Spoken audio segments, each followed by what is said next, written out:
សូមស្វាគមន៍មកកាន់ Channel របស់ខ្ញុំ Movie Play Drama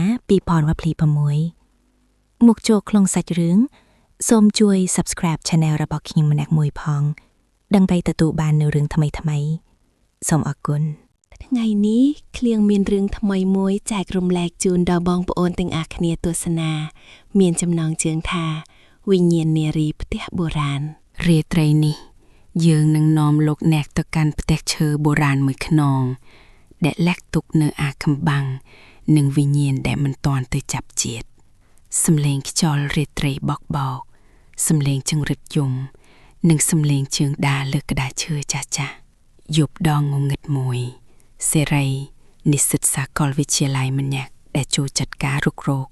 បានសម្រេចចិត្តចូលទៅក្នុងផ្ទះឈើដែលគេបោះបង់ចោលមួយនោះសំឡេងបើកទ្វារឈើចាស់គឺក្រាក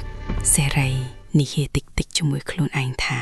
ផ្ទះឈើចាស់នេះមើលទៅមានអាកំបាំងណាស់ខ្ញុំមានអារម្មណ៍ថាมันស្រួលតតែសោះបរិយាកាសនៅទីនេះវាចម្លែកណាស់សំឡេងដកដង្ហើមធំរបស់សេរីហាក់ដូចជាតានតឹងភ្លាមនោះសំឡេងខ្យល់បាក់ជួលក្នុងផ្ទះអូសេតុណាភីបធ្លាក់ចុះត្រជាក់ស្រេបហើយសំឡេងអែបែបវិញ្ញាណចាប់ដើមបន្លឺឡើងពេញផ្ទះសេរីភ្ញាក់ផោលស្រែកថាហាត្រជាក់ម្លេះសំឡេងជុតពិលក្លឹកពន្លឺពិលចេះជបាក់អ្វីមួយនារីដែលជាវិញ្ញាណអណ្ដែតអណ្ដូងនឹងឈឺចាប់បានពោលថាជួយខ្ញុំផងខ្ញុំត្រជាក់ណាស់សេរីដកដង្ហើមញាប់ដោយភាពភ័យរន្ធត់ហើយសួរទៅវិញទាំងញ័រមាត់ថាអ្នកជាវិញ្ញាណមែនទេហេតុអ្វីបានជាអ្នកនៅទីនេះមិនទៅណារំពេចនោះវិញ្ញាណរបស់នារីចាប់ផ្ដើមបញ្ចេញថាមពលខ្លាំងសំឡេងខ្យល់បោះខ្លាំងក្នុងផ្ទះហើយសំឡេងស្រែករបស់នាងប្រែជាកាច់សាហាវសំឡេងជីនខ្លាំងរបស់បន្ទង់ខ្សែដែលបញ្ចេញពន្លឺការពារនិងសំឡេងថាមពលវេទមន្តទប់ទល់គ្នាសេរីយុកដៃបាំងភ្នែកហើយស្រែកថាខ្សែនេះវាភ្លឺខ្លាំងណាស់តើវាចង់ប្រាប់អ្វីដល់ខ្ញុំវាកំពុងការពារខ្ញុំសំឡេងសេរីរត់យ៉ាងលឿនលើស្លឹកឈើនិងដីក្នុងព្រៃផាប់ហត់ខ្លាំងសេរីនិយាយបណ្ដើខ្ញុំមិនអាចនៅទីនេះបានទេខ្ញុំត្រូវតែរត់ចេញពីទីនេះសិនខ្ញុំត្រូវការអ្នកជួយមាននរណានៅឯនោះទេសំឡេងរត់ធំថយលឿនហើយសំឡេងកណ្ដឹងតូចមួយបន្លឺឡើងឃ្លីងនៅមុខខ្លោងទ្វារវត្តចាស់មួយសេរីបានជួបនឹងព្រះសង្ឃចំណាមួយអង្គគឺលោកតាមានថេរិកាដោយសំឡេងនឹងតឹងថាកុំភ័យអីកូនប្រុសស្ងប់ចិត្តសិនសេរីឆ្លើយទាំងហត់ថាលោកតាខ្ញុំបានឃើញវិញ្ញាណនៅផ្ទះចាស់នោះលោកតាមានថេរិកាបន្តថាអាត្មាដឹងហើយវិញ្ញាណនោះមិនមែនកាចសាហាវទេ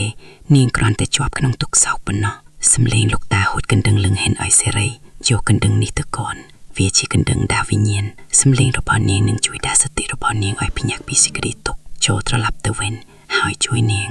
កាលពីនៅរស់នាងមានឈ្មោះថានារីនាងជាយុវតីស្លូតត្រង់ម្នាក់ដែលរស់នៅក្នុងផ្ទះនោះប៉ុន្តែនាងបានស្លាប់ដោយអយុត្តិធម៌និងជួយចាប់បន្ទុតហើយវិញ្ញាណរបស់នាងមិនអាចទៅកាន់សុគតិភពបានឡើយដោយសារតែការជាប់ជំពាក់នឹងអតីតកាលដ៏ជូរចត់ត្រឡប់មកបច្ចុប្បន្នវិញសេរីរត់ចូលមកក្នុងផ្ទះវិញទាំងចិត្តក្លាហានគេស្រែកថានារីខ្ញុំត្រឡប់មកវិញហើយសេរីចាប់ផ្ដើមអង្រួនកណ្ដឹងយ៉ាងខ្លាំងខ្សែបញ្ចេញថាមពលពលឺចិញ្ចាតនារីស្រែកដោយការឈឺចាប់និងតស៊ូជប់ទៅខ្ញុំឈឺចាប់ណាស់កុំឲ្យចិត្តខ្ញុំអីចេញទៅសេរីស្រែកប្រណាំងនឹងសំឡេងកណ្ដឹងថាមិនបានទេនារីសូមស្ដាប់សំឡេងនេះបញ្ញាឡើងអ្នកត្រូវតែដោះលែងខ្លួនឯងពីសេចក្តីទុក្ខនេះសំឡេងកណ្ដឹងបន្លឺឡើងជាលើកចុងក្រោយយ៉ាងវែងខ្លាំងខ្យល់ព្យុះក៏ស្ងប់ស្ងាត់ទៅវិញនៅពេលដែលបន្លឺរណារ៉ាដំបងចាំងចូលមកភាពងងឹតនិងសេចក្តីទុក្ខក៏រលាបាត់វិញ្ញាណរបស់នារីប្រែជាភ្លឺថ្លានិងមានសេចក្តីសុខនារីពោលភៀកលាដោយសំឡេងស្រទន់អរគុណអ្នកសំឡេងកណ្ដឹងនោះឥឡូវខ្ញុំបានធូរស្រាលហើយខ្ញុំលែងជាប់ជំពាក់ទៀតហើយសំឡេងវិញ្ញាណរលាក្លាយជាពន្លឺផ្កាភ្លៀងតូចជីងសេរីញញឹមទាំងទឹកភ្នែកហើយនិយាយតិចថាសូមធ្វើដោយសុខចុះនារីទីបញ្ចប់វិញ្ញាណដែលរងទុក្ខក៏បានទៅកាន់ទីស្ងប់សុខហើយសេរីក៏បានរៀនមេរៀនមួយថាភាពក្លាហាននិងមេត្តាធម៌អាចយកឈ្នះលើភាពភ័យខ្លាចនិងភាពងងឹតបានសូមអរគុណសម្រាប់